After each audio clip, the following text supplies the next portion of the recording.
লাহি চাউলৰ পিঠাগুড়ি অলপ আছে। মই আজি এইদৰে পানী গুলি ভুৰগুৰি পিঠাৰ দৰে বনাবলৈ লৈছোঁ আৰু তাৰ লগত মই অলপ এইদৰে পাচলি মিলাই দিবলৈ লৈছোঁ।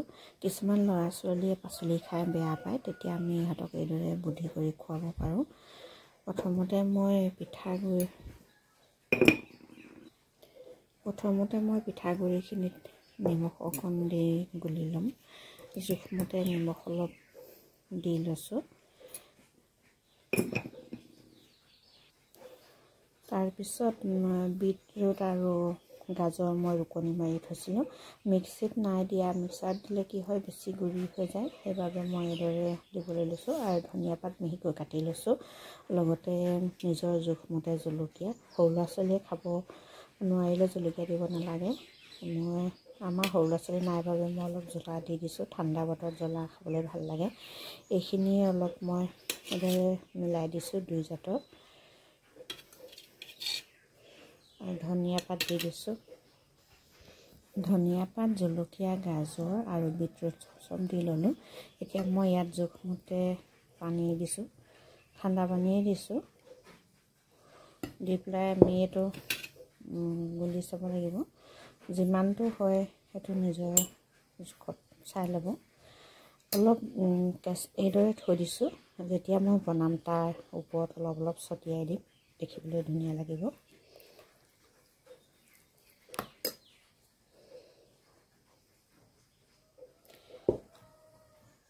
বিটটো দিয়াৰ বাবে পিঠাটো ৰঙীন হৈ গৈছে।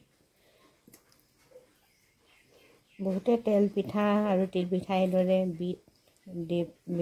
বিটৰ ৰসটো দি পেলাই বনায় বিহুৰ সময়ত, দেখিবলৈ ভালো লাগে। কিনা ৰংবোৰ দিয়াতকৈ আমি যদি এইদৰে প্ৰাকৃতিক ৰংবোৰ দিওঁ, গাজৰ, বিট বা অপৰাজিতা ফুল, বহুতে নয়নতৰা ফুলো দিয়ে, তেতিয়া খালে স্বাস্থ্যৰ কাৰণেও ভাল আৰু দেখিবলৈও ধুনীয়া লাগে পিঠাটো।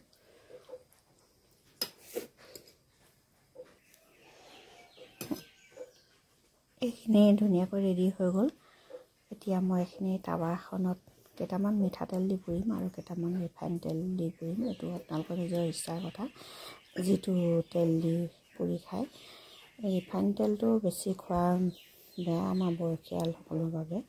পৰাপক্ষত মিঠাতেল দিয়ে খাব লাগে। আৰু এইখিনি লাহি চাউলৰ পিঠা হয়, মিলত দিয়া, ভজা নহয়, কেঁচা হয়। মিলত দি অনাৰ পিছত অলপ শুকান ভাৱ এটা থাকেই, তেনেকৈ থৈ দিয়া পিঠা হয় এইখিনি। কিন্তু বেছি দিন থ'লে বেয়া হৈ যায়। আপোনালোকে যদি বেছি দিন ৰাখিব বিচাৰে, তেতিয়া পিঠাখিনি জুইত কেৰাহীত ভাজি থ'ব লাগে, তেতিয়া বহুত দিনলৈ ভাল হৈ থাকে।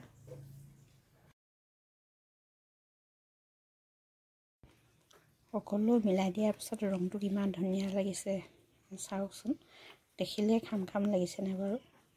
বনালেতো আৰু ধুনীয়া হৈ পৰিব পিঠাটো। ৰংটো কিমান ধুনীয়া লাগিছে চাওকচোন। আমি কিনা ৰংবোৰ দিয়াতকৈও এইদৰে যদি প্ৰাকৃতিক বস্তুৰ পৰা ৰং দিওঁ, এই স্বাস্থ্যৰ কাৰণেও ভাল হয়, দেখিবলৈও ভাল লাগে। আহকচোন এতিয়া মই কেনেকৈ বনাওঁ তাকে দেখুৱাওঁ আপোনালোকক। প্ৰায় মানুহে জানেই।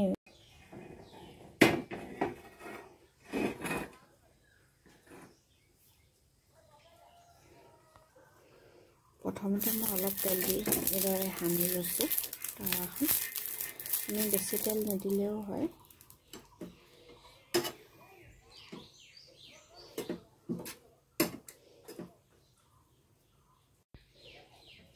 এতিয়া মই ইয়াতে এটা দি চাম।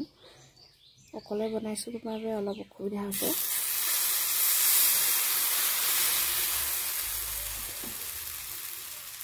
ভিডিঅ' কৰিবলৈ কোনো নাই বাবে নিজে কৰিবলৈ অলপ অসুবিধা হৈছে। নিজৰ জোখমতে বনাব পাৰিব, সৰু ডাঙৰ কিমানটো হয় সেইটো নিজৰ ইচ্ছাৰ কথা।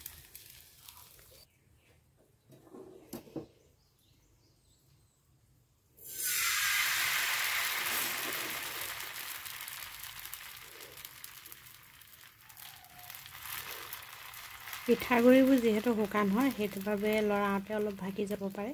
সৰু সৰুকৈ বনাব লাগে। আটা হ'লে বেছি ধুনীয়া হয়, তেতিয়া লুটিয়াই দিওঁতে ভাগি নাযায়। কেঁচাকৈ থৈ দিয়াখিনি মই এতিয়া অলপ অলপ এইদৰে দি দিছোঁ। এইটো নিজৰ ইচ্ছাৰ কথা, একেবাৰে বনাওঁতে দিবও পাৰে, গুলি লওঁতে। এতিয়া অকণমান সময় মই এইদৰে ঢাকি দিছোঁ।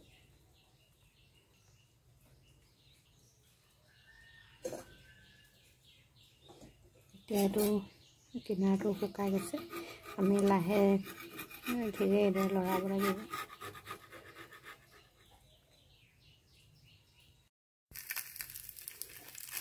এতিয়া আমি এইটো লাহে এইদৰে লুটিয়াই দিব লাগিব।